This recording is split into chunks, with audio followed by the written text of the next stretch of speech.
Alright guys, check this shit out. My wheelbarrow frame busted completely. So, I took it off the frame and I ratchet strapped it on to this dolly here. The dolly has saved my fucking life yet again because now I have a fully functional wheelbarrow, baby. Look at that fucker, huh? Fully functional wheelbarrow yet again. Getting some work done. The wheelbarrow definitely makes it a lot easier to take all last year's ash out of this fire pit. That's for damn sure. I need to dig this a little bit deeper so that it gets air under it and burns things nicely this year for me.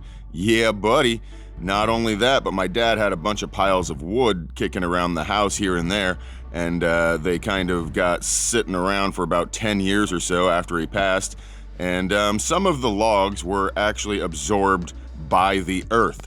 So that's what I'm digging out here now. They're rotting away, they're becoming a nuisance, and I need to get them out of the ground so that I can use this ground for something else. And this redneck wheelbarrow is pulling through 100%. Now, full disclosure, I totally should have put the high side on the low end of this because it kind of is a pain in the ass to do, but whatever, I got it done nonetheless. That's all that fucking matters, guys. Redneck wheelbarrow, redneck ingenuity at its best. Fucking right, baby, fucking right. Alright, got this area looking a lot better now. I was gonna do that next spring, but you know what? Fuck it. I got it done this fall. Even better.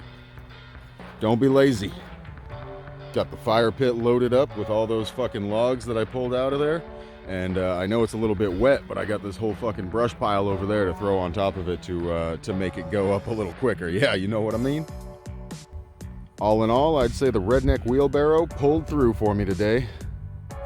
Hell yeah, baby.